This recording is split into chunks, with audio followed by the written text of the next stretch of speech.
ইফতারির পর আর মন চায় না কিছু করি। আসলে আজকাল খালি ভাত খাবারই চায় না।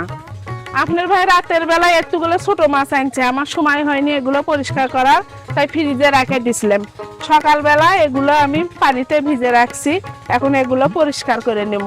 আর রাতের বেলায় তো আমার নিচে এগুলো পরিষ্কার করার জায়গা নাই, আর মশার কামড়, ওই জন্য আমি রেখে দিছিলাম ফ্রিজে। আর নাপা উপরে নিয়ে আসছি এগুলো পরিষ্কার করার জন্য। এখন দেখি তো কি কি মাছ নিছে। বাটা মাছটা আমার খুব ভালো লাগে, ছোট মাছ। তার মধ্যে একটা বড় পুঁটি আছে, এটা সারন পুঁটি কয়। ভালোই মাছ নিছে, বাটা মাছ। এগুলো পুরপুরি খাইতে ভালো লাগে, ভর্তা, ভাজি, ঝোল সব তরকারিতে ভালো লাগে। রোজা মাসের দিন রোজা থেকে এমনিতে খেলেন তো, তার মধ্যে বিকেলবেলা রান্না বান্না, ইফতারির পর আর মন চায় না কিছু করি। রান্না বান্না শেষ করে ফির ছেলে পড়াও, ওই টাইমে আনছে এই ছোট মাছ, নাপা রেখে দিছি।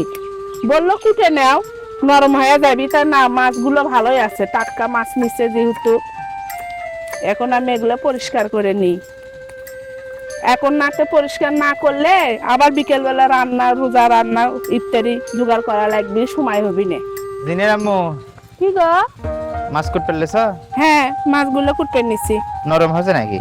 না, ভালোই আছে, তেমন একটা নরম হয়নি। টাটকা মাছ নিছো না? নরমই তো হচ্ছে। তুমি ভিজে ছুঁচে লাগে? আমি ভিজে রাখলাম যে তাড়াতাড়ি হবে, ওই জন্য ভিজে রাখছিলাম। আরে ফ্রিজের মাছ এগুলো এরকমই কুটলে শক্ত শক্ত, তাহলে কুটতে আরাম পাবা। ফ্রিজের মাছ কখনো পানিতে ভিজে রাখবা না, তাহলে নরম হয়ে যাবে, কুটতে শান্তি পাবা না। আসলে গো, ভিজে রাখে ভুলই করছি। হ্যাঁ, নরম হয়ে আছে পেট। এখন থেকে তাড়াতাড়ি কুটো। এরকম করে বের করে থমো, আর হচ্ছে ভিজে রাখবো না, নরম হয়ে ছোট যাবে। মাছ, ফ্রিজের মাছ এলে যত শক্ত অবস্থায় কুটতে তত মজা পাবা। আসলে তোমার কথা শোনাই আমার উচিত আসছিল, ভুল হয়ে গেছে। তোমার তো জ্ঞান বুদ্ধি জীবনেও হবে। জ্ঞান বুদ্ধি না হলে তোমার সংসার কাছে কেমনে? তোমার আমি শিখে শিখে দেই দেখে আছো। আমার সাথে তোমার বয়স বেশি, শিখে তো দিবা। মাছ গেলে ধুতে ধুতে আউলেই গেল। আসলে আজকাল খালি ভাত খাবারই চায় না। আমাকে তো ওছে না, মাছ হলে না তরকারিটা ভালো লাগে, স্বাদ হয়।